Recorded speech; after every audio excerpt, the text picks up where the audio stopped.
saving time on part 2. Doable. It's doable. Alright. This is Liquid Wi-Fi, almost inarguably the GOAT of speedrunning the Simpsons hit and run. Currently tied for second in the world in the game's main category, all story missions, he is attempting to break a tie in improbable fashion. Currently behind by about 9 seconds, he needs to be nearly perfect in these last missions.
Oh my god, I think I did it!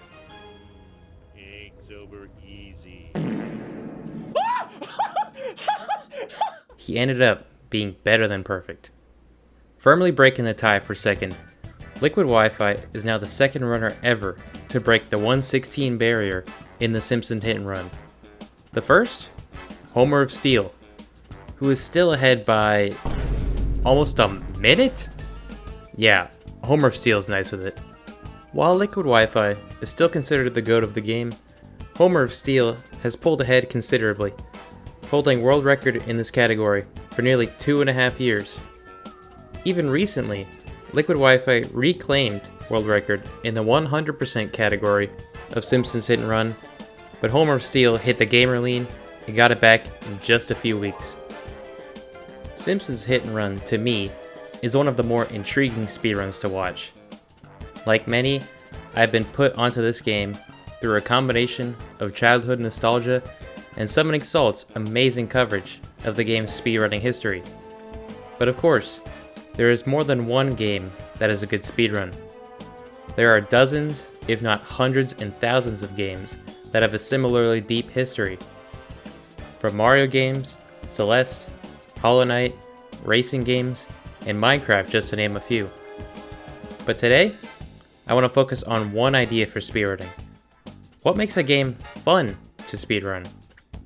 I mean, runners put hundreds, if not thousands of hours into games, just to not even crack top 100 at times. Just taking a glance at speedrun.com, there is some common element to the largest active games.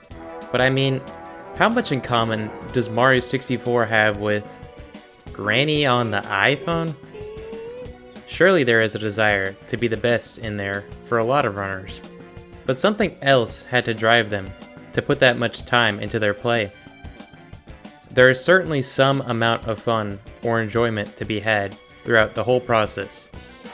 So let's take a look at what makes a game fun to speedrun. The most glaring and obvious thing that makes a game fun to speedrun is the ability to go fast in and of itself. Executable movement options, exploits, long skips, tight platforming, they all contribute to making a game fun to run. In my opinion, Mario 64 has essentially all of this. The core movement of the game is very fun to execute itself. Tricks that you see a runner do and can execute fairly easily on your own also make the game intriguing to revisit, but most famously, the backwards long jump, or BLJ, breaks this game in half and throws it across half court. As far as I know, without this trick, it would only be possible to do 70-star and 120-star runs. But this trick alone opens the door to 16, 1-star, and even 0-star runs. The BLJ makes all these categories possible, but of course within each category there are crazy tricks. 0-star of course is the wackiest, as you are beating a game that requires 70 stars with only 0. You're only gonna end up wrecking it though, Ralph. Mario games in general have lots of runners due to stuff like this, but it is far from the only platformer that has a lot of people speedrunning the game. Celeste is one of my favorite games ever, and even during a casual playthrough, I could tell that this game was built for replaying and speedrunning. In a game that makes its name on difficult platforming and movement, of course it would grow to become a popular speedrunning game. Throughout Celeste itself, you are taught little tricks and given abilities on how to play and progress, culminating in learning how to wave dash in the final level, which is the maneuver that makes the game breakable enough to really speedrun. After playing through every level, collecting every red strawberry, I'll leave the gold ones for the actual masochists, and beating the game, it really makes you feel like you're nasty at it. Which admittedly, if you had little experience in platformers and end up beating this game, you are substantially better at those kind of games afterwards. But only after watching someone plow through a game that took dozens of hours and your whole heart and soul to get through do you realize that there's levels to this shit. The movement is incredibly fun for a casual like me to play through, so I can only imagine the joy once you learn all the hard stuff and are able to zip through the game like a psycho. Lots of speedrunning games have fun movement, including platformers like the Mario series and Hollow Knight, and racing games like Mario Kart and Trackmania. But movement alone isn't the only thing that makes a game interesting to run. Tangential to a game's movement is its glitches. Of course, due to their nature, the game does not have glitches on purpose, but most of the popular speedrunning games have enjoyable glitches to execute that involve large skips and/or technical prowess. This is why, among other reasons, that older games are fun to speedrun, as due to the nature of the game industry at the time, bug fixes were less predominant or tight-knit as they are nowadays. If a game like Mario Odyssey releases with a game-breaking glitch, and the devs desire to patch it, more than likely it'll be patched in a 24-hour span. But if, for example, Mario Sunshine has something stupid like this, it could only be patched in subsequent releases months later, and likely only in other regions. This also plays a role why some newer games may be less fun to speedrun. While cinematic games like The Last of Us are great, they do have lots of unskippable cutscenes that make the game difficult to run through quickly. And while cutscenes aren't exclusive to newer games, they are much less likely to be able to glitch your way through nowadays. An example of this phenomenon is in Simpsons Hit and Run. While cutscene skip is nowadays ruled out due to the trick being easier on worse hardware, the skip allowed for runners to skip through about 4 minutes of cutscenes, making the game much less repetitive to run through. The skip is also very simple. Prior to the ending of levels 2, 5, and 6, you have a window of just a few frames to pause and start the next missions, thereby skipping the cutscene and moving forward with the run. This trick is incredibly punishing if you miss it though, as just missing the level 5 skip alone will cost you over 2.5 minutes, effectively ending a competitive run. An incredibly technical glitch, also within Simpsons Hit and Run, is the instant coin deposit glitch. This glitch requires you to go out of bounds, do whatever this is, and it essentially allows you to pick up every coin on the screen much quicker. This is crucial for the 100% speedrun, as the game does not give you enough coins throughout the map to purchase everything required. So this glitch, combined with coin grinding, allows you to complete the run significantly quicker. Otherwise, you would need to do slower coin grinding or even wager races to get enough coins, which of course are significantly slower. Something that might seem counterintuitive to a run being fun is RNG. Of course, for speedrunning, consistency is key, but RNG in a run can make it more engaging. Of course, too much RNG is not a great experience, but a little bit can make a good run more rewarding and also exciting to watch. I know I've been spamming with Simpsons Hit and Run, but it is a game I enjoy watching and running myself at twitch.tv/brightapple_, so I can speak on it a little more. The biggest presence of RNG in that game is traffic cars, which can appear basically anywhere and potentially end the run if you get hit at a certain angle. However, you can get rid of cars with a camera trick to despawn them. There is also a level of satisfaction that you can get from swerving around cars and making a clutch turn around them that wouldn't happen if everything was super consistent and squeaky clean. Another example of RNG in a run is in Mario Kart speedruns. I've dabbled in speedrunning Mario Kart 8 Deluxe, and I personally enjoy playing on 200cc with items, which inherently involves random chance. When things go your way, it's awesome, and when they don't, it sucks ass. But overall, the RNG makes the experience more rewarding, in my opinion. One obvious trait that ties all these games together is actually wanting to play them. And that might seem like such a no-brainer thing, but think about it. A lot of these games, at most, take 20 to 30 hours to complete, and the vast majority of people will be satisfied with the game and never touch it again. Some may come back to it for a second or third playthrough, but for those that really connect with the game and want to keep playing it, normal playthroughs can eventually get tiring.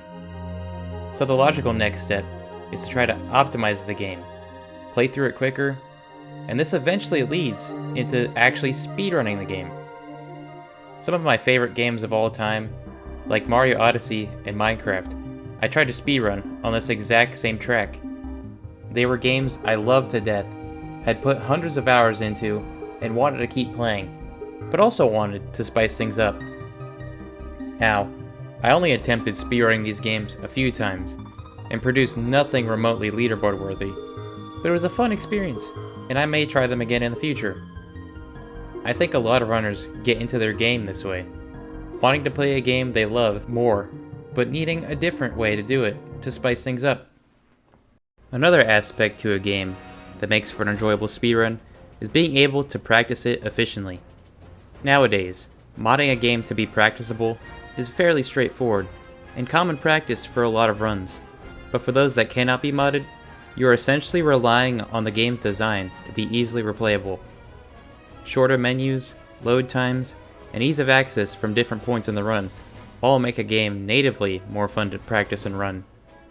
Without these things, or the ability to add them, the game may become tiring and tedious to practice, deterring players from running the game.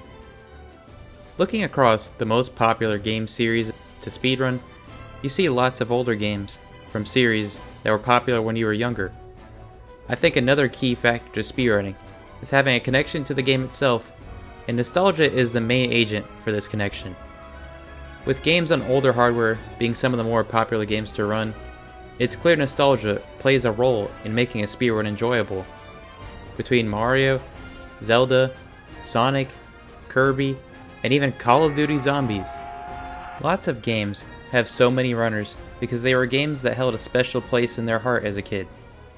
The best way to keep playing these games, in my opinion, is just to find different ways to play them, and it's clear that speedrunning is a great avenue for this. There are many things that can make a game fun to speedrun, but today we covered some of the more pertinent throughout all speedruns. The biggest thing about speedrunning that gets overlooked in my opinion is the fact that it can be a lot more casual than it appears. You can simply run a game that you enjoy, get a time or goal you feel comfortable with, and set out to achieve it. It doesn't have to be some big, sweaty ordeal to go through. You can just pick a game you enjoy playing or think would be fun to run and test it out. There are lots of great speedrunning communities to be around and get you into whatever game you want to run. So if it looks fun to do, I'd say to try it out. Anyway, if you like this video, like and subscribe for more. I'll be making more content like this in the near future, so tune in for more soon. Thanks for watching, and until next time.